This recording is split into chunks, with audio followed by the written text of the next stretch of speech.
देशातल्या किती लोकांना वाटत होतं की हे आंदोलन अशा पद्धतीने उभं राहील मला माहित नाही, पण मी 4 तारखेला निर्णय केला होता की या महाराष्ट्राच्या सामाजिक लढ्यांमध्ये धनगर जमातीचा कित्येक वर्षांपासूनचा एक संघर्ष आहे घटनादत्त आरक्षणाच्या अंमलबजावणीसाठी, आणि तो जो स्वर्गीय डी.के. कोकरे साहेबांनी सुरू केला होता बारामतीतून, त्याचा शेवट मी जालन्यातून करल असा एक प्रण मनाशी घेतला होता, आणि आता मला खात्री आहे की ते पूर्ण होईल 100%. सर्वप्रथम ज्या ज्या महामानवांनी महापुरुषांनी तुमच्या आमच्यासाठी आपलं बलिदान दिलं, आयुष्य झिजवलं, त्या तमाम समतावादी बहुजन महापुरुषांना विनम्र अभिवादन करतो. आज मराठवाडा मुक्ती संग्राम दिन. या मुक्ती संग्रामाच्या लढ्यामध्ये ज्यांनी ज्यांनी आपलं बलिदान दिलं आणि या मराठवाड्याला निजामाच्या जुलमी राजवटीतून आझाद करून स्वतंत्र भारतामध्ये याचा समावेश झाला, त्या तमाम ज्ञात अज्ञात क्रांतिकारकांना वंदन करतो. आपल्या सर्वांना या ठिकाणी मराठवाडा मुक्ती संग्रामाच्या हार्दिक शुभेच्छा देतो. आणि परत एकदा आपण एवढ्या मोठ्या संख्येने आलात, आपल्या सर्वांना मानाचा जयमाला.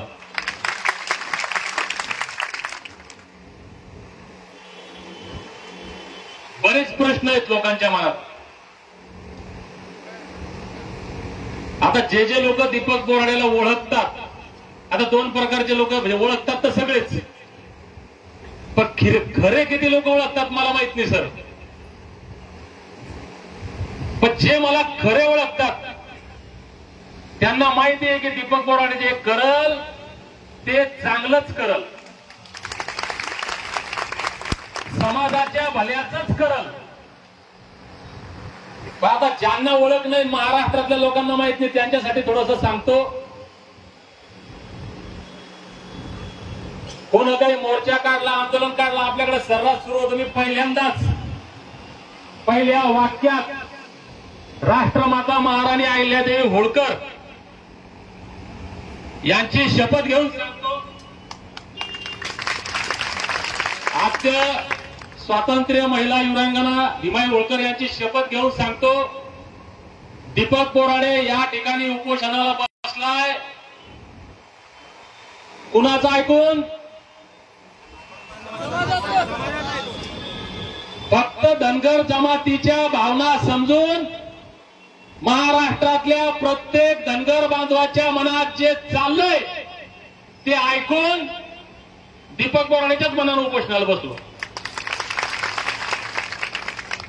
माझ्या मागं कोण आहे? कोण आहे? कोणता पक्ष आहे का? कोणता नेता? उद्या कोणी चर्चा करल त्याला आजच सांगतो,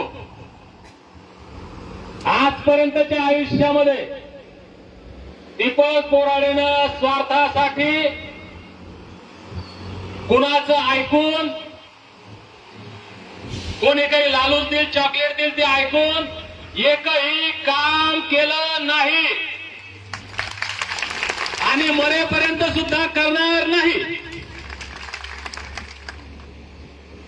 मग गेल्या कित्येक दशकांपासूनचा आमचा हा एसटी आरक्षण अंमलबजावणीचा लढा, आमच्या हजारो बांधवांवर गुन्हे दाखल आहेत, शेकडो बांधवांचं आमच्या बलिदान गेलं.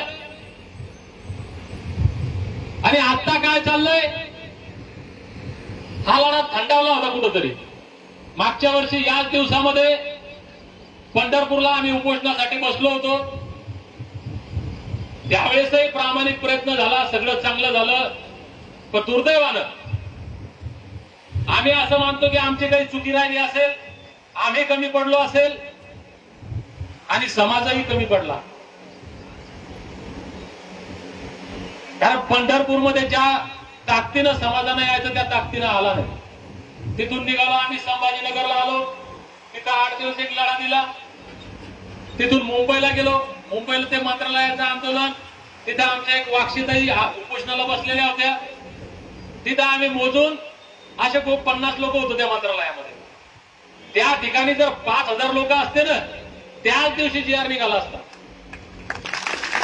पण झालं काय दुर्दैवानं, आम्ही यशस्वी झालो आमचा लढा लढण्यामध्ये.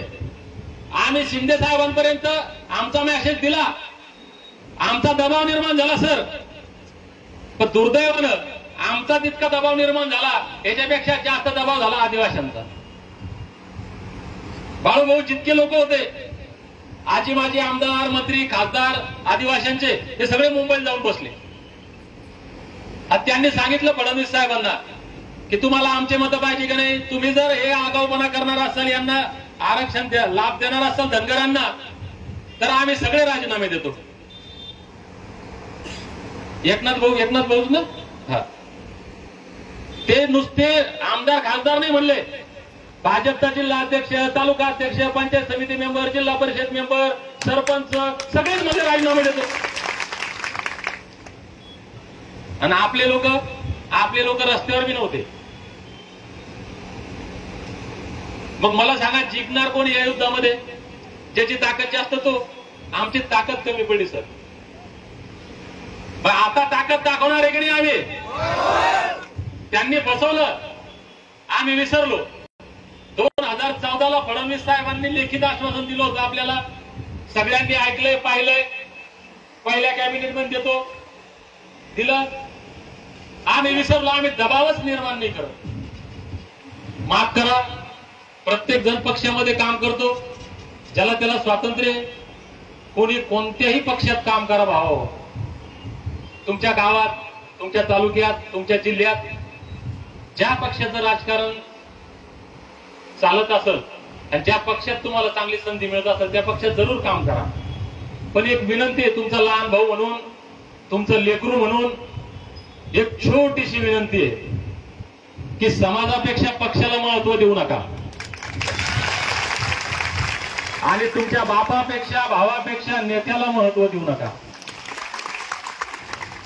आमचं वाटोळं करायला राष्ट्रवादी, काँग्रेस, सेना, भाजप हे पक्ष जबाबदार नाही. आमचं वाटोळं करायला मराठा, बुद्ध, मुस्लिम, बौद्ध या कोणत्या जाती धर्माचे लोक जबाबदार नाही. शिवाजी भाऊ, आमचं वाटोळं करायला आम्हीच जबाबदार आहे. आम्ही आमच्या समाजाला या पक्षाच्या दावणीला, त्या पक्षाच्या दावणीला, त्या पक्षाच्या पायाशी बांधून ठेवलं आणि धनंजय भाऊ आमचं वाटोळं झालं. पटतंय का? मी चुकीचं बोलत असाल तर मी थांबतो. हे ज्या दिवशी बंद होईल ना, त्या दिवशी विजय आपलाच आहे. का आमची भीतीच निर्माण होती विष्णू. भीती कशी निर्माण होईल?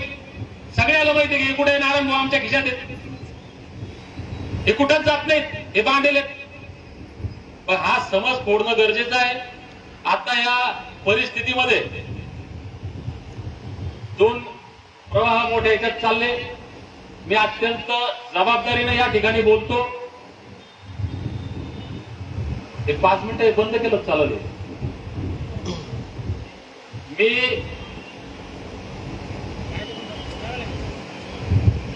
प्रत्येक धनगर बांधवाला या महाराष्ट्रातल्या हात जोडून विनंती करेल, भावांनो,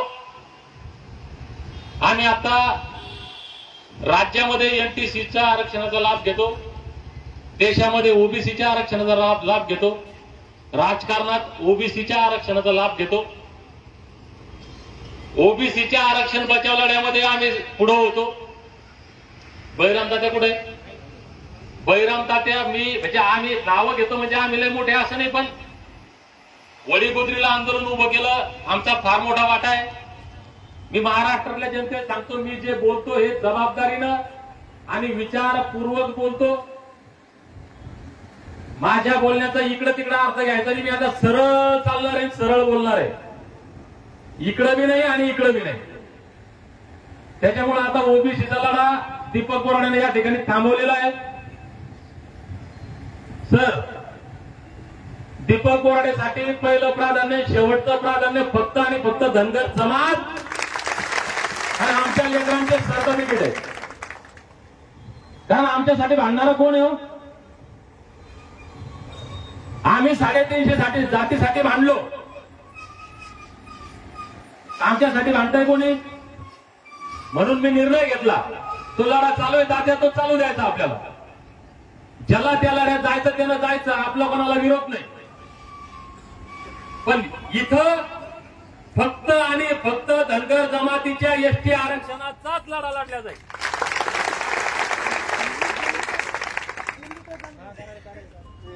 दुसऱ्या लढ्यात जायचं नाही.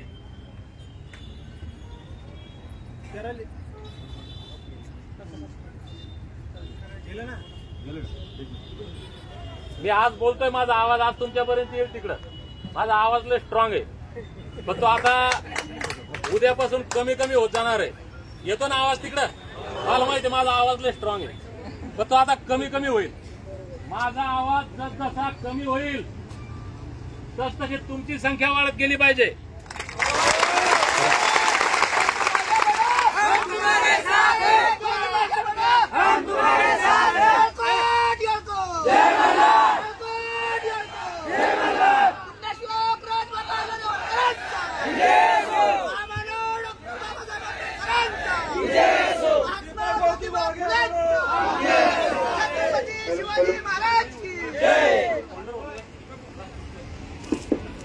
हॅलो.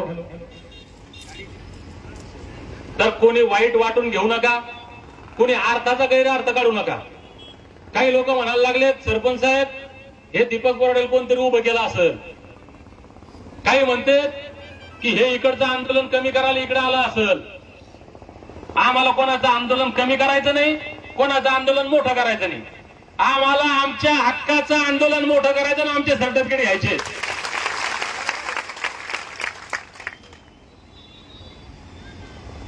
आता आपण लढाई सुरू केली बांधवांनो. एक लढाईला जात असताना पहिल्यांदा व्यूहरचना असते. आपले शत्रू कोण आहे, कोणाशी आपल्याला लढायचं हे पहिले क्लिअर असतं. मग आपल्यासोबत आपले मित्र कोण येऊ शकतात लढायला हे क्लिअर केलं पाहिजे.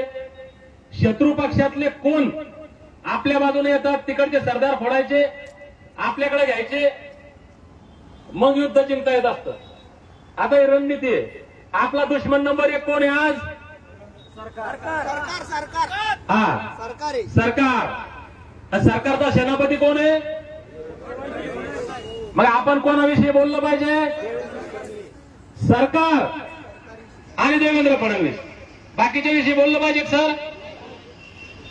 म्हणजे दुश्मन क्लिअर पाहिजे ना, नाही तर मग आम्ही ह्यो बी दुश्मन, त्यो बी दुश्मन, त्यो बी दुश्मन, सगळे दुश्मन, आणि आम्ही एकटे मत आणि चौकून दुश्मन. वाटोळं कोणाचं होईल? अरे आपलंच पानिपत होईल ना.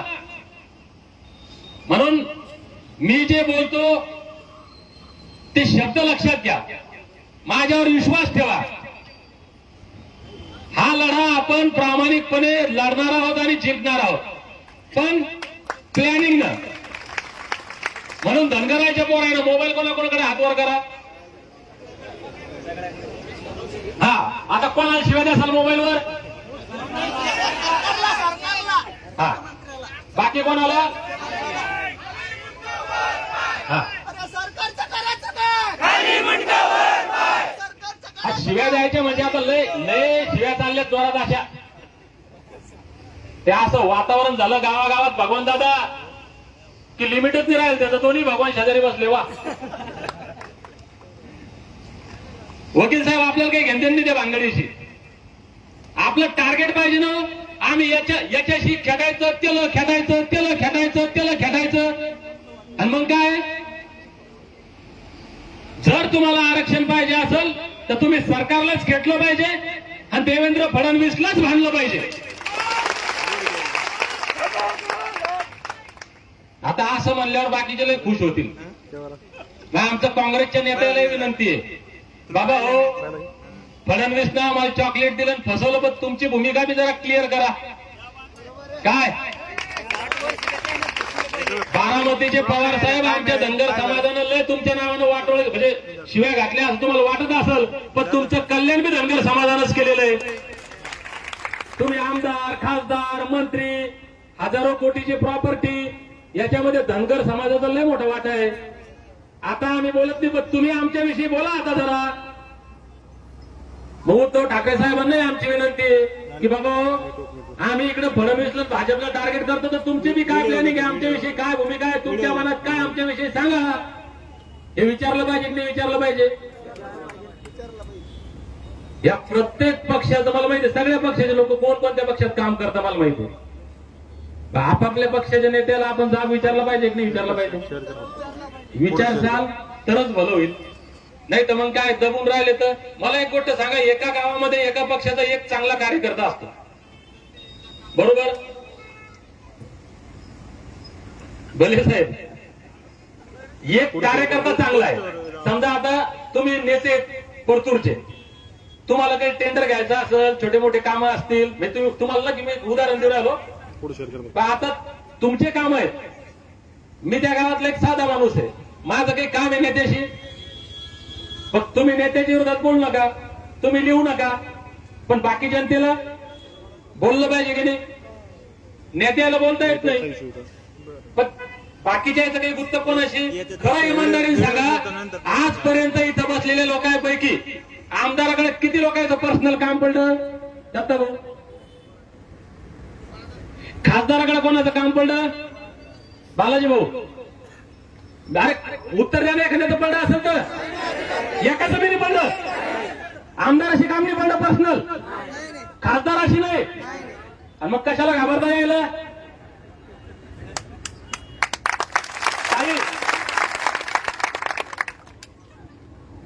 मग घाबरता कशाला? खोटे गुन्हे दाखल करते साहेब. अरे करू द्या कृष्णा भाऊ, एवढाच विषय. कृष्णा भाऊ, सत्याचा विजय होत असतो. मी 4 महिने झाले आम्ही पैरांच्या शारदाताई, भगवानराव मासले, अक्षय, हे ज्ञानूभाऊ भुसारी, शिवरामवीर, आपले बाबासाहेब, निखिलवीर, हे आम्ही सगळे मंडळी, रामरावजी कोल्हे आले का? हे आम्ही सगळे मंडळी भांडत होतो. आम्हाला काय कमी धमकी आल्या का? तात्याला म्हणतो एक पठ्ठ्या म्हणे किती बंदूक, तात्या नाही म्हणत, बंदुकीवाल्याकडे पहिले चला. अरे मरणार आहे ना मला, तुम्ही मला सांगा कोण जगणार आहे? आता मी आमरण किती दिवस बसल आणि अटॅकाला गेलो होतं. तुम्ही जाताना घरी रस्त्यात ऍक्सिडेंट झाले गेले, तर शेतात पाणी द्यायला गेले आणि साप चावला मेले, तर शॉक लागून मेले, तर विहिरीत पडून गेले, तर शंकर भाऊ विठ्ठलराव बरोबर आहे का? गॅरंटी आहे का माणसं संतोषराव? मरणारा जने भीती. अरे भीती कशाची करता मग? एकदा एल्गार होऊन जाऊ द्या ना. अरे एक मल्हार आया म्हटलं की उत्तर भारतातले गाव खाली व्हायचे अफवा जरी आली तर. ती दहशत होती या मल्हार नावामध्ये. आणि गेले 10-12 वर्ष झाले मी तात्या आंदोलनात, ते गोविंद भाऊ किती येळकोटचे मल्हार. अरे हे आतडे सुकले ना कपिल भाऊ, बोंबलू भगवानराव दादा, किती सरपंच साहेब, किती आपण आंदोलन केले, किती बोंबलो. पुरा महाराष्ट्र येळकोटच्या मल्हार बुडवायला पण फायदा उराला का? आणि एकट्या मल्हाररावाच्या नावानं सगळा भारत घाबरत होता. अरे ती दहशत आमच्या गावात पाहिजे होती, ती भुललो विसरलो आम्ही. म्हणून आता कोणत्या पक्षाला भ्यायचं नाही. नेत्याचं मी सांगितलं, मग आता तुम्ही माणसाने यायलाच का? आमचं काय झालं गोविंद आबा माहितीये का? आम्ही कोणालाही डोक्यावर घेत राहिलो. धनगरासारखी भोळी निळी जातच नाही या जगाच्या पाठीवर. आमच्या जमिनी लोकांचं कल्याण, आमचे माणसं लोक आमदार, आम्ही भांडायला लोक खासदार. आमचं काय? या राज्यातल्या प्रत्येक पक्षाला माझी विनंती आहे, प्रत्येक धनगरांना आता या पक्षाला जाब विचारायचा आहे. सांगा तुमचं काय म्हणणं आहे आमच्या आरक्षणाबद्दल. आणि मी इथं बसलो ना, एखाद्या नेत्याचं पत्र घेऊन माझ्याकडं कोणच यायचं नाही. तो भामटा नेता तिथून तुम्हाला पत्र देईल, धनगराला आमचा पाठिंबा, आणि तुम्ही लगेच आता इथं कृष्णा भाऊ, अरे आमच्या नेत्यानं पत्र दिलं दीपक भाऊ पाठिंबा. अरे खूप तिकडे आकडला, त्याच्या पत्रानं आम्हाला भेटणार आहे का? त्याला जर पत्र द्यायचं तर इथं येऊन दे म्हणा. इथं येऊन माईकवर सांग की आमचा जाहीर पाठिंबा आहे, आणि इथं यायचं बी नसल मंडलिक साहेब, आणि जर पत्र द्यायचं असेल तुम्ही आणलं तर हरकत नाही. बद्दल माझी पत्रकार परिषद घे आणि सांग की धनगर जमातीच्या एसटी आरक्षणाच्या अंमलबजावणीसाठी जो लढा चालला याचा आमचा पाठिंबा आहे आणि याला सर्टिफिकेट मिळाले पाहिजे. तो नेता आमचा खरा. आम्ही किती खासदाराला किती आमदाराला मतदान दिले? ते इम्तियाज जलील साहेबाला कोण मतदान करायला का धनगर आहे ना? ते इम्तियाज जलील 5-6 मिनिटं संसदेत बोलतात. म्हणजे आमचा मित्र कोण आमचा शत्रू कोण हे तरी आम्हाला कळतं का? ज्याला आम्ही मतं देतो ते बोलतात का? मग आम्हाला कधी कळणार आहे? आम्ही त्याला कधी जाब विचारणार आहे? दीपकराव, हे आम्हाला समजलं पाहिजे. आमच्याही नेत्याला विनंती ताते आमच्या गोविंदाबा भांडलो आम्ही सगळ्यासाठी जीवाचा आकन करून. तुम्ही भांडा, तुम्हाला शुभेच्छा आहे. आदरणीय भुजबळ साहेब या महाराष्ट्रातले या देशातले ओबीसीचे मोठे नेते आहेत. आम्ही त्यांचाही आदर करतो. पण भुजबळ साहेब आमची तुम्हाला हात जोडून विनंती आहे, आता जरा धनगराबद्दल भूमिका स्पष्ट करा.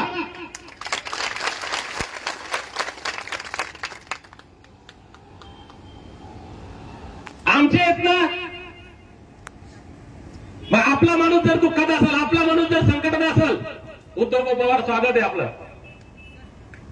आपल्या माणसाला आपलं वेदना कळू नये, आपल्या माणसाला आपल्या भावना आपले दुःख कळू नये. या महाराष्ट्रातला पहिला खासदार धनगरांचा वकील साहेब कुठं होता? कुठं होता? या महाराष्ट्रातला पहिला खासदार कोण पाहिलेला का इथं बसलेल्यापैकी? धनगरांचा खासदार कोण पाहिले का? लोकसभेतला पहिला खासदार एका नाही पाहिलं नसल ते भाऊ. या महाराष्ट्रात धनगराचा एक खासदार होऊन गेला, गावडे साहेब, रखमाजी गावडे. आणि ते बीडमध्ये, मला वर्ष आठवत नाही, पण ज्या बीडमध्ये धनगराचा पहिला खासदार होता त्या बीडमधल्या धनगरांनी, आदरणीय मुंडे साहेब आमच्या हृदयात आहेत, लोकनेते आहेत, पंकजाताईचाही आम्ही तितकाच आदर करतो. माझी विनंती आहे पंकजाताईला आणि धनुभाऊला, ज्या बीडमध्ये पहिला खासदार धनगराचा होता, आज या उभ्या महाराष्ट्रामध्ये, महाराष्ट्रात एकही माणूस जिवंत नसेल ज्याला लोकसभेतला खासदार जिवंतपणे पाहिला. मग या सगळ्या धनगरांनी मतं मुंडे साहेब असतील, पंकजाताई असतील, धनुभाऊ असतील यांना दिले नाही का? अशोक भाऊ, धनगराचा एक तरी आमदार झाला का बीडमध्ये कधी? आमच्या हिताचं कोणी पाहणार आहे का नाही? माझी विनंती आदरणीय पंकजाताईंना, धनुभाऊंना, गोपीनाथ मुंडे साहेबांचा तुम्ही वारसा चालवतात, आम्ही तुम्हाला आमचे नेते मानतो. मुंडे साहेबांचा आमच्या हृदयामध्ये मनामध्ये अत्यंत आदर आहे. पण महाराष्ट्रातल्या 2-2.5 धनगर, 2-2.5 कोटी धनगरांचं वाटोळ होत आहे 75 वर्षापासून. बाबासाहेबांनी जे अमृत आमच्या कल्याणासाठी आम्हाला दिलंय, ते अमृत या भामट्यांनी लपवून ठेवलंय 75 वर्षामध्ये. हे आरक्षण रूपी अमृत या धनगर जमातीला मिळालं पाहिजे, यासाठी पंकजाताई आणि धनुभाऊ काही स्ट्रॉंग भूमिका घेणार आहेत का नाही? काल उद्धव भाऊ आपला मोर्चा झाला, तुमचा मनापासून अभिनंदन. टाळ्या वाजवायचा बंजारा समाजासाठी. मी 8 दिवसापूर्वी म्हणलं होतं की या जिल्ह्यातला कोणत्याही जातीच्या मोर्चामध्ये बंजारा समाजाचा मोर्चा ऐतिहासिक होईल. तुमची लोकसंख्या, तुमचे जर संख्येचा आपण विचार केला तर या जिल्ह्यातला सगळ्यात मोठा मोर्चा तुम्ही काढला उद्धव भाऊ. उद्धव भाऊ एसटी मध्ये उडाले, आमचं समर्थन आहे, कारण तुमचं आमचं वेगळं आहे ना. आजही तुम्ही आपण एक आहेत. पोहरादेवीला ज्यावेळेस संत सेवालाल महाराज आले त्यावेळेस आपले आनंद कुमार पाटील नप्ते म्हणून एक आमदार, तुम्ही कोण नाव ऐकलं असेल, त्यांच्या आजोबांनी, नाजरकर सर, सेवालाल महाराजांना त्या ठिकाणी जागा दिली. त्यांना म्हणजे पूर्ण सहकार्य केलं आणि ते इतके जिव्हाळ्याचे नाते, रक्ताच्या नात्यापेक्षाही बंजारा समाजाचे आपले नाते घट्ट आहेत. पण आरक्षणात तुम्ही वेगळे, तुमची टक्केवारी वेगळी, आमची, तुम्ही तुमची टक्केवारी घेऊन ओबीसी एसटी झाले ना, आम्ही आमच्या, आपल्याला एकमेकाचं भांडण होत नाही, आपण सोबत राहू. पण मुद्दा असा आहे, आता काल तुम्हाला जे लाईन लागली कॉम्पिटिशन, ह्यो आमदार म्हणतो विजय भैया आमचं समर्थन आहे, तो खासदार म्हणतो बंजारा समाजाला आमचं समर्थन आहे, स्वागत आहे द्यायचं.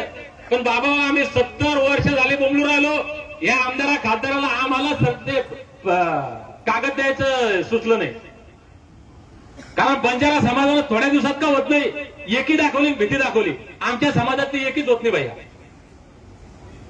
म्हणून ते आमदार खासदार आम्हाला पत्र देत नाहीत वकील साहेब. बंजारा बांधवांकडनं आपण काही शिकणार आहे की नाही? 8 दिवसाची विजू भाऊ किती दिवस तयारी केली तुम्ही? 8 दिवसाच्या तयारीमध्ये त्याने महाराष्ट्रात इतिहास घडवला जालन्यात. आम्ही आजूबाजूला पाहून काही शिकलं पाहिजे. या प्रत्येक नेत्याला आमची विनंती आहे की तुम्ही आमच्याविषयी बोललं पाहिजे.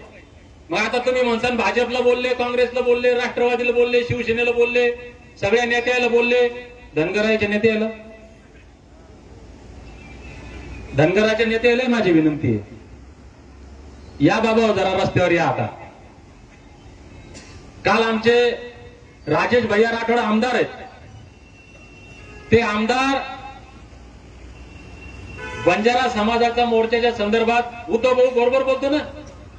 मी त्याला पाहिलं की ते 24 तास मेहनत घेत होते, पायी चालत होते, लोकांत फिरत होते, बैठका घेत होते. का? अरे बाबा, ज्या समाजात ज्या जातीत जन्माला आलो मंडलिक साहेब या स्वागत आहे, त्या जातीचं आम्ही काहीतरी देणं लागतो ही भावना प्रत्येकानं आपल्या मनात ठेवली पाहिजे. हे आमदार खासदार हे पद नंतर आहे, पहिले समाज आहे. म्हणून आपण सर्व जोपर्यंत या भूमिकेत येत नाही तोपर्यंत हे होणार नाही. आणखी आम्हाला एक फार मोठं मंडलिक साहेब, आम्ही लोकांना नावं लय ठेवतो, आम्ही आत्मपरीक्षण कधी करत नाही. मराठा समाजाचं आंदोलन झालं, लोक म्हणतात सरपंच जरांगे पाटील चौथी नापास माणूस. अरे चौथी नापास माणसानं इतिहास घडवला, त्याचं कारण काय असेल सर? मग लोक नाव ठेवते तेव्हा असा आहे, तो तसा आहे, तो तसा आहे. अरे बाबा, तो कसाही असो, तू कसा आहे ते पाय पहिले. दुसऱ्याला काय नाव ठेवता? मुंबईला गेले, मी पाहिलं 57-58 मला काही लोक तात्या मुंबईला या, मुंबईला मोर्चा काढा. अरे बाबा, मोर्चा जर झाला असतं तर मराठा समाजानं 58 मोर्चे काढले ना.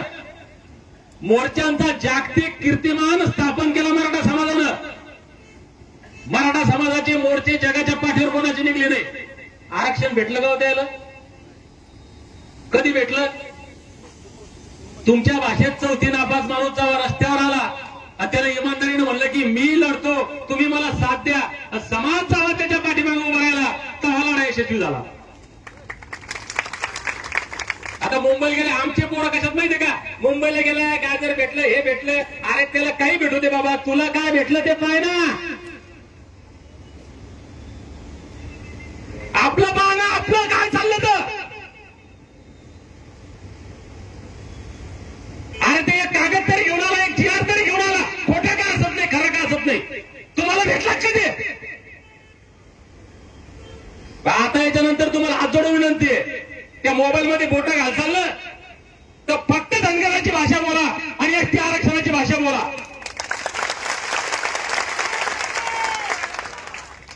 अरे हातावर भाकरी घेऊन खात होते रस्त्यावर लोक, करोडपती लोक.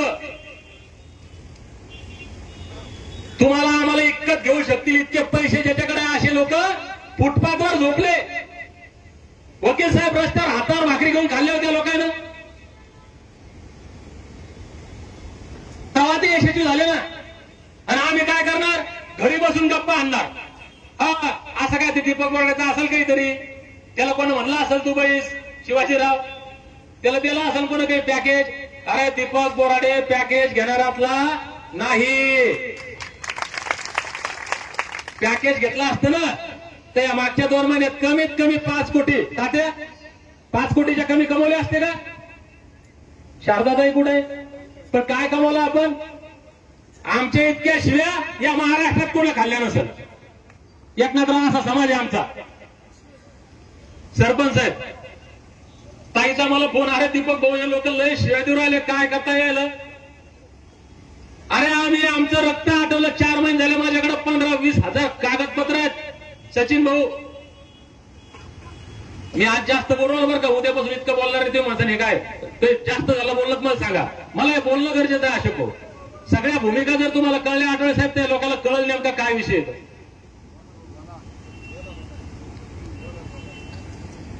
आम्ही घरदार सोडून लोकांशी दुश्मन्या घेतल्या. हे शाळेच्या प्रकरणात पैसे खिशातले खर्च केले. आमच्या गाडीत मातले साहेब कुठे? मातले साहेब तुमच्या गाडीत डिझेल कोण टाकलं का हो? आम्ही आमच्या डिझेलनं गाड्या फिरवल्या. पुण्याला जाय, मुंबईला जाय, नागपूरला जाय. तात्या तर एक दिवस असं चिडून म्हणले, यार दीपकराव म्हणे नाक चला आपण हे नांदी लागले याच्या, हे 4-5 कोटी घेतले असते गुपचूप घरी बसलो असतो, शिव्या तर नसते खाल्ले या लोकांच्या. आम्ही पैसे कमवायसाठी हा धंदा करत नाही. मी होती ती नोकरी सोडून आलो चांगली. हे माझ्या घरचे सगळे आता इथं, माझ्या हॉटेल चांगले 3.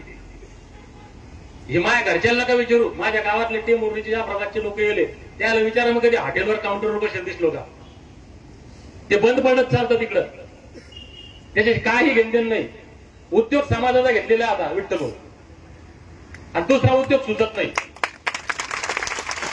हा, आम्हाला पैसे नाही कमवायचे. आम्ही प्रामाणिकपणे समाजाचं काम करायला आमच्यावर विश्वास ठेवा. मी आज एक मेसेज टाकला होता आता भगवानराव, पैसे मागायचा. 4 दिवस झाले माझी तळमळ. मी सकाळी 11 वाजेपर्यंत 3 दिवस झाले कंटिन्यू उभा इथं ताई, दिवसभर.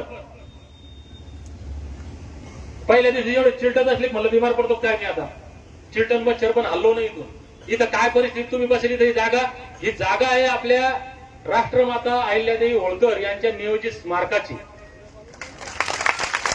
या जागेवर आपण या जागेसाठी सुद्धा हे कपिल सरांची याची सगळी टीम यांचं योगदान आहे. आपला मोर्चा झाला होता 21 नोव्हेंबर 2023ला. ते कलेक्टर ऑफिस फुटायची घटना झाली आणि प्रशासनावर आपला दबाव झाला. ती एक घटना जबाबदार काही अधिकारी त्यांनी पण सहकार्य केलं. या सगळ्याचा परिपाक म्हणून ही जागा आपल्याला भेटलेली आहे मोक्यावर. इथं फार म्हणजे कस तरी होतं हे सगळं. याच्यात मी नक्की सगळं केलं. हे मंडप लावला 4 दिवस झाले. भगवानराव वेगळे पैसे देतात, मला माहित नाही त्यानं कोणाकोणाला किती दिले. मी याला फोन पे मारतो, त्याला पैसे देतो. विठ्ठलराव कुठे कोणाकोणाला पैसे देतो. सरपंच आता आमच्याकडे पैसेच नाही ना. माहिती एक फोन पे मधला प्रॉब्लेम झाला, त्यात पैसे त्यातून पैसे जायना, आणि दुसरं फोन पे चालू त्यात पैसेच नाही. मग मी सकाळी मेसेज टाकला तात्या, मला यार पैसे, मला 4-5 जणांचे फोन आले. अशोक भाऊ, दीपक भाऊ तुम्ही पैसे मागू नका म्हणते. पैसे मागले लोक म्हणतील पैशासाठीच आंदोलन करू राहिले. आता काय डोकं फोडा का तुमच्या पुढे आता बाबा हो? हे एक काऊन तळमळ होती माहितीये का? की इथं आलेले लोक त्याला पाणी लागलं नाही पाहिजे, त्रास नाही झाला पाहिजे. शिवप्रकाश शिवराम भैया तिकडे ते झालं का आपलं चहा नाश्त्याचं जेवण्याचं? मी इथं नियोजन सांगितलं. मग तळमळ कोणाला विचारायचे माणसं इथं काम करू आले ना, की सकाळी चहा नाश्ता, दुपारचं जेवण, संध्याकाळचं जेवण आपणच इथं द्यायचं. कारण इथं अंबडचे लोक येणार नाहीयेत फक्त दादा, घनसावंगीचे परतूरचे लोक येणार नाहीत. इथं मंठ्याचे जाफराबादचे भोकरदनचे लोक येणार नाही. शिवाजीराव तुम्ही सगळेजण इथं फक्त पहा. मी अनाऊन्स करत राहील, इथं लोक बोलत राहतील. महाराष्ट्रातल्या प्रत्येक जिल्ह्यातला, प्रत्येक तालुक्यातला, प्रत्येक शहरातला धनगर बांधव या ठिकाणी येणार आहे. आणि माझा बांधव जर तिथून 1000 रुपये खर्च करून, तरोटे सर 500 रुपये खर्च करून येत असेल तर आम्ही त्याला चहा पाणी पाजला पाहिजे. हा मंडप वॉटरप्रूफ केला. हा पैसा जर आम्हाला कोणी द्यायला तयार आहे आज बी. आम्ही जर म्हणलं ना भगवानराव कोणा नेत्याकडून घ्यायचे तर 10 कोटी देईल, पण सामाजिक काय नाही. 1-1 रुपया घ्यायचा तुमच्याकडून घ्यायचा, द्यायला तयार आहे का? ज्याच्या त्याच्या ऐपत ना आम्ही म्हणलं काय 10,000 दे असं म्हणलं का? तू 50,000 दे. सरपंच ज्याची जी क्षमता आहे त्यानं ते द्याव. पण सगळ्यात महत्वाचा माझा आवाज, मी एक विनंती पुन्हा करायचं विसरलो. हे जे आता मी बोलतोय ना, हे सगळे ना प्रत्येक धनगरापर्यंत जाईल याची काळजी घ्या. जे नोकरदार लोक आहे ना, शिक्षक, तलाठी, पोलीस मध्ये असेल,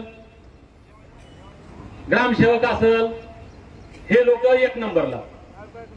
म्हणजे जर ग्रामपंचायत सदस्य झाला असेल, तुमच्यासारखे सरपंच झाले असतील, कोणी पंचायत समिती जिल्हा परिषद निवडून आले असतील, या 2च लोकांना बोलणार आहे मी आज. मस्के साहेब बरोबर आहे का? तुम्ही म्हणता हे बाकीचे काय केलं? अरे आरक्षणाचा खरा लाभ या लोकांनी घेतलेला आहे. म्हणजे आरक्षणाचा खरा लाभ तुम्ही घेतला आणि तुम्ही तुमचं जीवन समृद्ध केलं. घर, बंगला, बँक बॅलन्स तुमचं पहिले समाजासाठी देणं लागतं. आणि उद्या जर एसटी सर्टिफिकेट मिळालं तर याच लोकांचे लेकरं पहिल्यांदा लाभ घेणार आहेत. मग पहिलं कर्तव्य यांचं पण एक महिन्याचा पगार द्या आम्हाला पहिले. आता आपण पाहू. कपिल सर, तुम्ही बी नोकरदार मध्ये येता. तुम्ही आता जे इकडं बरं का, अक्षय भैया, जे 1 महिन्याचा पगार तुम्ही बी बघाल सर, जे 3 महिन्याचा पगार द्या. आता जाहीर सत्कार करू आपण स्टेजवर इथं की खरंच समाजासाठी आमची चळवळ आहे का. दिखावा करायचा, नाटकं करायचे, हे नाटकं करणारे, दिखावा करणारे बाजूला करा पहिले. कारण मेडबाळाचं पोरग येणार नाही आमचं सर्टिफिकेट घ्यायला. आणि ते पहिलेच गरीब आहे, त्याचे खायचे वांदे, राहायचे वांदे. जे चांगलं आहे पहिले, ज्याचं घर चांगलं आहे, ज्याचं बँक बॅलन्स चांगलं आहे, त्याचे लेकरं शिकून आले, ते पहिले सर्टिफिकेट घेणारे, त्यांचं योगदान पहिल्यांदा येतं. म्हणून समाजासाठी द्या. तरुण पोरांना सगळ्या परत एक विनंती करतो. आता मीडियावर मोबाईलमध्ये बटणं कशाचं काय करतील बटणं? दोनच गोष्टी, सरकारला धारेवर धरणे आणि या जागेचा प्रचार प्रसार करणे. म्हणजे हा लढा महाराष्ट्रात 24 तास कोणत्याही ग्रुपवर व्हॉट्सअपच्या दुसरी पोस्ट शेअर करायची नाही. गुड मॉर्निंग, गुड नाईट काही गरज आहे का? इकडे हे झालं काही गरज आहे का? तिकडं ते झालं काही गरज आहे का? फोकस पाहिजे माणसाचा. ते एकलव्याला ज्यावेळेस ते द्रोणाचार्य बाण चालवण्याचं प्रशिक्षण देत होते, एकलव्य म्हणजे एकलव्य बाजूला होता, त्यानं ती विद्या शिकली. ज्यावेळेस अर्जुनाने त्याच्या सोबत्याची परीक्षा घ्यायला एकलव्य ते द्रोणाचार्य गेले, त्यावेळेस त्या झाडावर एक पक्षी ठेवला आणि प्रत्येकाला प्रश्न विचारला. काय प्रश्न विचारला? सगळ्याला मला असा बाण नेम धरला नेम, काय दिसतं तुम्हाला? मग कोणी म्हणलं मला झाड दिसतं. शेषराव भाऊ बरोबर आहे का? कोणी म्हणलं मला पानं दिसतात हिरवे हिरवेगार, कोणी म्हणलं मला पोपट दिसतो चांगला हिरवागार. संदीपराव त्यात एकच जण म्हणला की मला त्या पक्षाचा डोळा दिसतो म्हणे. त्या अर्जुनाने ते बाण मारला आणि डोळा उडवला. आता आपल्या हातात आपण इथं बाण घेऊन बसलो, कुठं चालवायचंय आपल्याला बाण? फक्त सरकार आणि फडणवीस तेव्हा कुठं सर्टिफिकेट भेटल. म्हणून सगळ्या तरुणांनी सोशल मीडियाचा वापर चांगल्यासाठी करा बाबा हो. 8-10 दिवस दुसऱ्या पोस्ट नाही शेअर केल्या तर काही फरक पडत नाही. सोशल मीडियामध्ये इतकी ताकद आहे योगेश भाऊ, नेपाळमध्ये सरकार उलटवलं फक्त या मोबाईलनं. मग आपल्या सरकार उलटवायचंय का? आपल्याला फक्त सर्टिफिकेट घ्यायचंय आणि ते मिळेल का नाही मिळेल? मिळेल. अरे माझाच आवाज जास्त आहे, मी उपोषण करायचं आणि तुम्ही आपलं मिळेल. बोर झालं का? एका ताकदीनं लढलं तर मिळेल. ताकद आपल्याला आहे का नाही? कोण आहे तुम्ही माहिती आहे? या भारताचा निर्माता सम्राट चंद्रगुप्त मौर्याचे वंशज आहेत तुम्ही. या देशाचा विस्तार अर्ध्या अधिक आशिया खंडामध्ये करून जागतिक कीर्तिमान शौर्याचं स्थापन करणाऱ्या चक्रवर्ती सम्राट अशोकाचे वंशज आहे तुम्ही. अरे एक मल्हार राया म्हणलं की गावं खाली व्हायची एवढी दहशत ज्या मल्हार नावामध्ये होती, त्या आटके पार झेंडे फडकावणाऱ्या मल्हारराव होळकरांचे वंशज आहेत तुम्ही.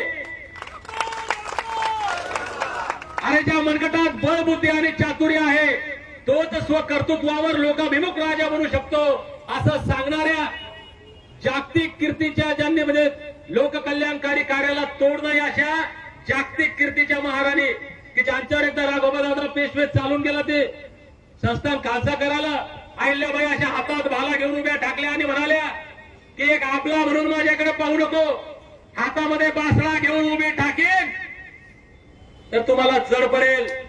हा खमका इशारा देऊन त्या राघोबादादाला घुटण्यावर येऊन झुकायला लावणाऱ्या अहिल्यादेव होळकरांचे वंशज आहे आम्ही. अख्खं जगच्या इंग्रजांना घाबरत होतं. अख्ख्या जगामध्ये इंग्रजांनी कधीही उभ्या आयुष्यात कुणाशी झुकून तह केला नाही. त्या इंग्रजांना या देशामध्ये 18 लढाया हरवणारे छत्रपती शिवाजी महाराजांनंतर स्वतःचा राज्याभिषेक करून घेऊन महाराजा झालेले महाराजा यशवंतराव होळकर यांचे वंशज आहेत तुम्ही.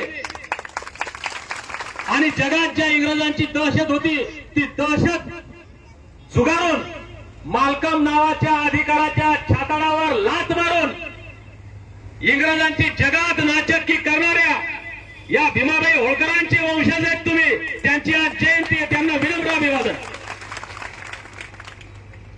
या शौर्याचा पराक्रमाचा तुम्हाला गर्व आहे की नाही? पण आता आम्ही प्रामाणिकपणे प्राणपणानं लढणार आहोत की लढणार आहोत? मी एक शपथ घेतली तुम्हाला सांगतो बांधवांनो 10 तारखेच्या बैठकीमध्ये.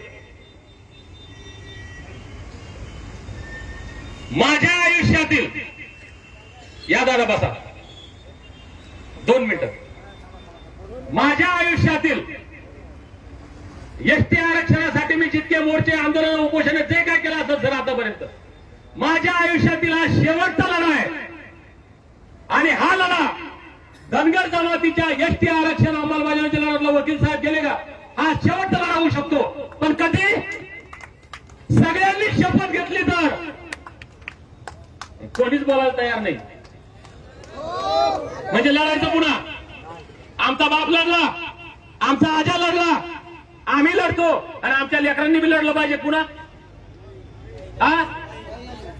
म्हणजे हा संघर्ष रस्त्यावर यायचं, पोलीसच्या केसेस अंगावर घ्यायच्या, उपोषणं करायचे, मोर्चे आंदोलन करायचे, कामधंदे सोडून इकडे यायचं, हे आमच्या लेकरांनी बी केलं पाहिजे का? मग काय करावं लागेल आम्हाला? प्रत्येकाला शपथ घ्यावं लागेल. घ्या शपथ, हात हातील हात. आपलं नाव घेऊन शपथ घ्या. मी दीपक बोराडे शपथ घेतो की धनगर जमातीच्या एसटी आरक्षणाचा हा लढा माझ्या आयुष्यातील शेवटचा लढा असेल. या लढ्यामध्ये एक तर आम्ही एसटीचं सर्टिफिकेट घेऊ, नाहीतर हा लढा सोडून देऊ. एसटीचं सर्टिफिकेटच घेऊ.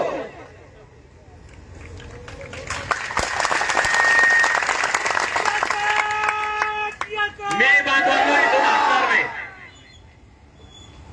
जोपर्यंत सर्टिफिकेट मिळणार नाही. मला बऱ्याच लोकांचे फोन आले, भाऊ तब्येतीची काळजी घ्या, हे करा ते करा ते करा. आम्ही तिथेही बोललो होतो पंढरपूरला सरपंच की आम्ही शेवटचं लढतोय, मरेपर्यंत लढतोय. पण लोक म्हणले की अरे ज्याच्यासाठी लढायचं वैजनाथ भाऊ, ज्याच्यासाठी मारायचं अरे त्यालाच गरज नसेल तर तुम्ही कशाला मारता? आता खरं सांगा, जोशी साहेब आम्ही लढलो पाहिजे की नाही लढलो पाहिजे? मरलं पाहिजे की नाही मरलं पाहिजे? मरलं पाहिजे. मग आमचं वाचणं जगणं कोणाच्या हातात आहे आता? तुम्ही जर इथं आम्हाला वाऱ्यावर सोडलं, तुम्ही जर कच्चे पडले तर आम्ही शहीद झालोच चालतं. आता मी इथं बसलो, माझं इथून उठणं कोणाच्या हातात आहे? कोणी आमदाराच्या हातात नाही, कोण्या खासदाराच्या हातात नाही, कोण्या नेत्याच्या हातात नाही. माझं इथून उठणं फक्त या समाजाच्या हातामध्ये. म्हणून खऱ्या अर्थानं स्वर्गीय बी.के. कोकरे साहेब ज्यांना धनगरांचा क्रांती सूर्य म्हणलं जातं, या बी.के. कोकरे साहेबांनी बारामतीच्या भूमीतून या धनगर जमातीच्या एसटी आरक्षणाचा लढा सुरू केला. आणि मी शपथ घेतो की या जालन्याच्या भूमीतून या आरक्षणाच्या लढ्याचा मी शेवट करेन.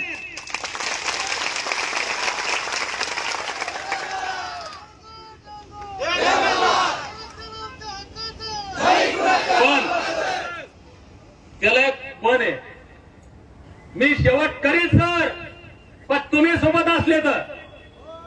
आहे सोबत? हा मंडप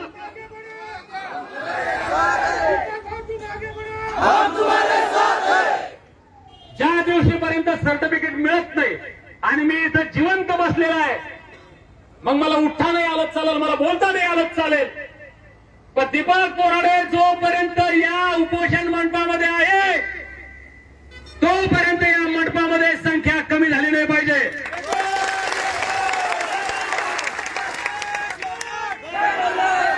मी जेवण करणार नाही,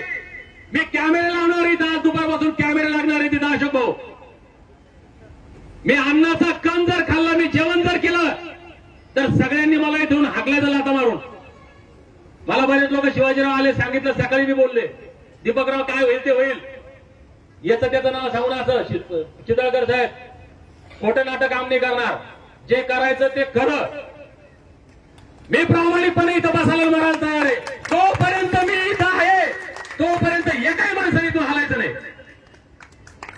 तुमच्या जेवणाची व्यवस्था इथं पाठीमागे आहे, तुम्हाला पाण्याची व्यवस्था इथं आहे, तुम्हाला चहाची व्यवस्था इथं आहे, तुम्हाला नाश्त्याची व्यवस्था इथं आहे. तुम्हाला या रोडच्या बाहेर 2 रुपये खर्च करायला कशाला जायचं काम नाही पडणार.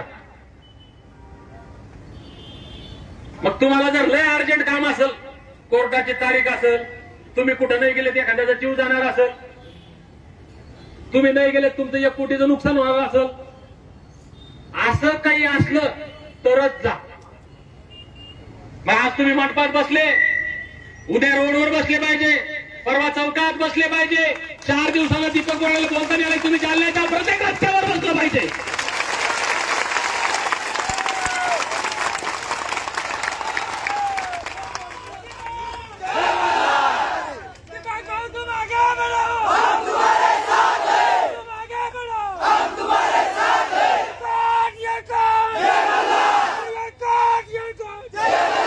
आणि ज्या दिवशी दीपक बोराडेचं बोलणं बंद होईल, ज्या दिवशी माझ्या अंगामध्ये बोलण्याची ताकद राहणार नाही, त्या दिवशी या महाराष्ट्रातला प्रत्येक चौक, प्रत्येक रस्ता हा धनगरांनी, पिवळ्या लोकांनी भरलेला दिसला पाहिजे.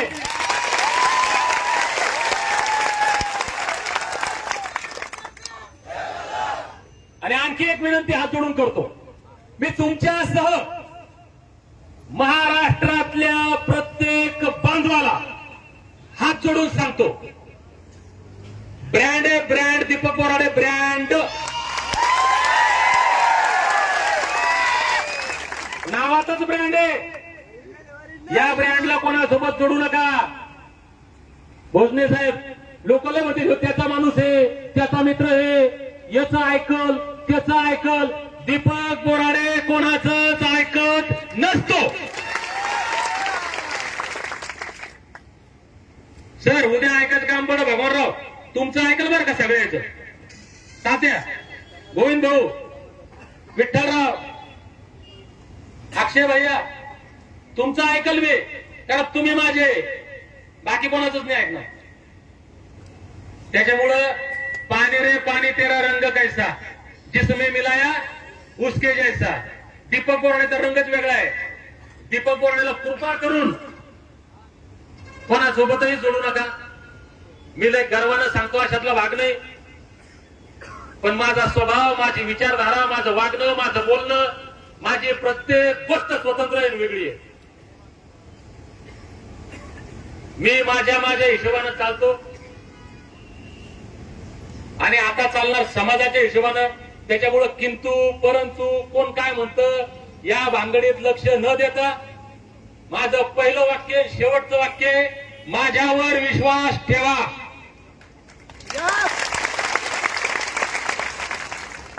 हा धनगर जमातीच्या एसटी आरक्षण अंमलबजावणीचा लढा माझ्यासह, आता मी वाक्य बदलतो बरं का सर, बरोबर आहे वाकमारे साहेब, माझ्यासह तुमच्या प्रत्येकाच्या आयुष्यातला शेवटचा लढा असेल. परत एकदा आपण सर्व लोक आलात. मला लढण्यासाठी खरोखर 12 हत्तीचं बळ म्हणतात, मी म्हणतो मला 24 हत्तीचं बळ मिळालं.